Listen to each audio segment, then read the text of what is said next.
लगाई अपनी, आपको सोल पता होगी ना, आपको पता होगा कौन सा बिजनेस इसका अच्छा चलने वाला है ना? मान लीजिए एक बंदा आपको पूछता है कि मैं एक जगह गारमेंट का काम खोलना चाहता हूँ, दूसरी जगह वो रेस्टोरेंट का काम खोलना चाहता है और तीसरी जगह वो स्टेशनरी का काम खोलना चाहता है। और इस केस में आप सब सुनिएगा, आपके पास 3 ऑप्शन आते हैं। मान लीजिए एक आता है आपका द मैजिशियन, ऑलराइट? एक आता है द मैजिशियन, दूसरा आपका आता है हर्मिट कार्ड, ठीक है?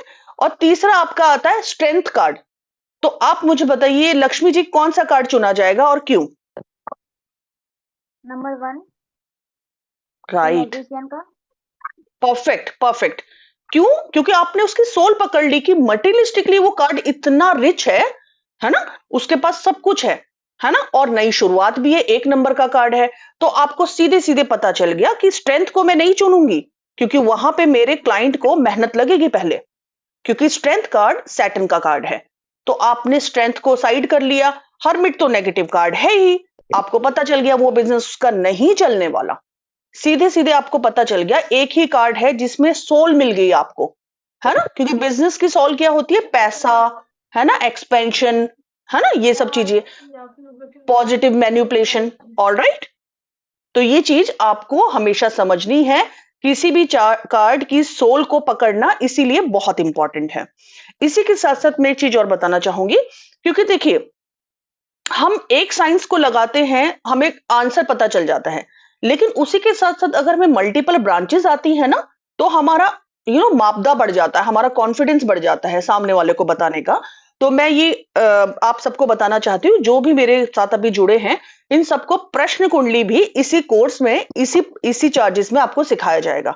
उसके लिए आपको कुछ एक्स्ट्रा नहीं देना, ठीक है? चलिए, अब हम आज की क्लास स्टार्ट करते हैं। बिल्कुल सही। एक नंबर मतलब नई शुरुआत। 0 करेक्ट नंबर किसी चीज का अंत होना। करेक्ट, बिल्कुल सही, आप अच्छी शुरुआत कर रहे हैं। आगे कैसे पढ़ेंगे इसे? आ, फिर इसमें कलर्स पॉजिटिव दिख रहे हैं जो ब्लू, परफेक्ट परफेक्ट, येलो। बहुत अच्छा। बहुत अच्छे से आप कार्ड को रिलेट कर रहे हैं लक्ष्मी जी, और इसी तरीके से आप ना, आप खुद देखिएगा, सारे कार्ड आप पढ़ेंगे, आप मुझे बताएंगे, मैं आपको नहीं पढ़ाने वाली हूं आगे, आप मुझे बताएंगे, है ना? जैसे आपने यहां बताया कि कार्ड नंबर है 10, मतलब कि एक नई बिगनिंग हो रही है और किसी चीज का एंड हुआ है। और नाम क्या दे दिया गया? Wheel of Fortune. क्या मतलब है? Wheel of wheel of Fortune का मतलब है भाग्य का चक्र। ऑलराइट, अब हम यहाँ पे देख रहे हैं कि ये पॉजिटिव कार्ड हमें समझ में आ गया। तो ये जो 1 नंबर है ना, जो शुरुआत हो रही है, एक अच्छी शुरुआत हो रही है, यहाँ पे हमें मोटे तौर पे ये पता चल गया। तो ये है क्या? ये आपके क्लाइंट के भाग्य का चक्र है, जो अब चल गया है, ठीक है? बुरा समय अब खत्म हो गया उसका और एक अच्छा समय शुरू हो गया है। और ये एक पॉजिटिव कार्ड है, इसलिए हमें ये कंफर्मेशन हो गई है। बैकग्राउंड भी पॉजिटिव मिल रहा है हमें, अच्छे अच्छे कलर्स दिख रहे हैं, ठीक है? ठीक है, क्योंकि समझिएगा, अगर ये बुरा टाइम होता ना, तो बैकग्राउंड में इतने अच्छे कलर्स नहीं होते, रेड ब्लू येलो, ये सब कलर से भरा हुआ ये कार्ड नहीं होता। लेकिन अब यहां समझने की बात यह है कि आपके क्लाइंट ने ऐसा क्या कर दिया जिसकी वजह से उसके भाग्य का चक्र स्टार्ट हो गया। अब इसको समझिएगा। देखिए यहां पे नीचे देखिए, यहां पे सबसे पहले देखिए, यहां पे स्फिंक्स है, लेपर्ड जैसा, है ना? जो क्या दिखाता है? ग्रीक मैथोलॉजी में गूढ़ रहस्यमय चीजों को, गूढ़ रहस्यों को बताता है ये, और ये बहुत शुभ माने जाते हैं। आपको फंसना नहीं है यहाँ पे कि ये क्या आ गया, कैसे आ गया, आप इतना समझिए, ये जो आकृति आपको दिखेगी ये बहुत ही पॉजिटिव और शुभ होते हैं। इसके साथ साथ देखिए, यहाँ पे आपको विंग्स वाले पक्षी दिख रहे हैं, इसके साथ यहाँ पे एनिमल है नीचे देखिए, और एक यहाँ पे इंसान भी है। और अभी तक हम सबको समझ में आ चुका है कि टैरो में जब भी हमें विंग्स के साथ दिखाया जाता है ना, तो वो ईश्वरीय कृपा को दिखाता है, ब्लेसिंग को दिखाता है।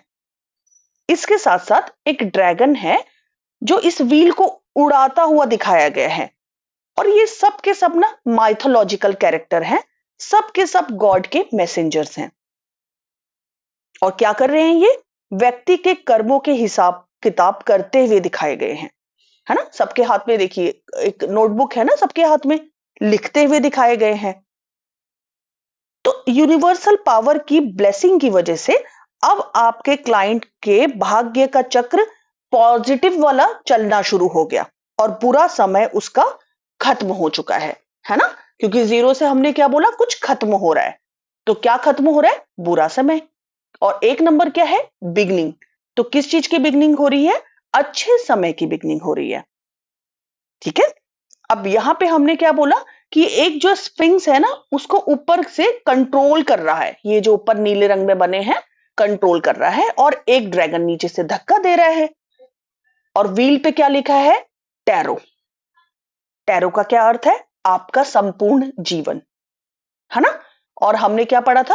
रॉयल लाइफ, एक अच्छी लाइफ की तरफ आपका क्लाइंट बढ़ रहा है। ठीक है। अब देखिए व्हील भी क्या है? ऑरेंज कलर का बनाया है। क्या बताता है? हीलिंग को बताता है। हम सब पहले से जानते हैं कि ऑरेंज कलर हीलिंग को इंडिकेट करता है। ऑलराइट। तो यूनिवर्स क्या कर रहा है? आपके क्लाइंट को हील कर रहा है, हेल्प कर रहा है। जो भी परेशानियां कठिनाइयां थी, अब समय आ गया है जब आपके क्लाइंट के भाग्य का चक्र शुरू हो गया पॉजिटिव वे में। अच्छा समय आ गया है, इसीलिए उसे इस समय को वेस्ट नहीं करना चाहिए। ठीक है। अब समझिए अच्छे समय से क्या मतलब है।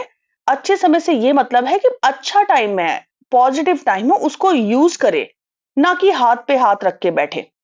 क्योंकि अगर ये समय निकल जाएगा ना, तो फिर देखिए आपके क्लाइंट को ही रिजल्ट निकालने में, पॉजिटिव रिजल्ट आने में मेहनत लगेगी, है ना? जनरली क्या होता है, देखिए इंसान मेहनत कब करता है? जब उसका भाग्य साथ नहीं देता, खूब मेहनत करता है और उसको रिजल्ट नहीं मिलते। लेकिन ये कार्ड आने पर ना, आपके क्लाइंट को अच्छे टाइम को यूटिलाइज करने की एडवाइजरी देनी है आपने। क्योंकि इस कार्ड का ये मतलब बिल्कुल नहीं है कि आपका अच्छा समय आ गया है या आने वाला है, तो आपको ना कुछ नहीं करना जी, कार्ड अच्छा आ गया, आराम से बैठिए जी, आपका काम हो जाएगा। नहीं, बल्कि आप क्या बोलेंगे? अच्छा समय आ गया, ईश्वर अब आपके भाग्य के दरवाजे खोल रहा है। तो जितनी मेहनत आपने पहले की थी ना, उतनी मेहनत कर लीजिए। क्योंकि पहले आपको ज्यादा मेहनत में कम रिजल्ट मिल रहा था, लेकिन अब उतनी ही मेहनत में आपको डबल रिजल्ट मिलेंगे। ऑलराइट। अब यहाँ पे एक क्वेरी लेते हैं। सपोज जो भी बोल सकता है यहाँ पार्टिसिपेट कर सकता है, बताइएगा। कोई पूछे कि मेरी हेल्थ खराब चल रही है, मैं क्या करूं? क्या आंसर देंगे आप उसे? पार्टिसिपेट करिए आप, बताइए। कोई आपको पूछे कि मेरी हेल्थ खराब चल रही थी, काफी टाइम से मैं डॉक्टर बदलने की सोच रही हूं, क्या मैं बदल लूं? आप क्या बोलेंगे? बिल्कुल बदलिए, आपकी हेल्थ बहुत बेहतर हो जाएगी, आपको बहुत अच्छे रिजल्ट मिलेंगे। क्योंकि अब जब आप डॉक्टर बदलेंगे ना, तो आपका भाग्य भी साथ दे रहा है। तो मेरे कहने पे कर लीजिए, रिजल्ट आपको पक्का मिलेंगे। अभी इसी प्रकार कोई बोल दे कि मेरा बिजनेस नहीं चल रहा, है ना? तो आप क्या बोलेंगे? कि अभी तक आपका समय नहीं था, इसलिए नहीं चला। अब करके देखिए, अब आपका टाइम आ चुका है। ऑलराइट।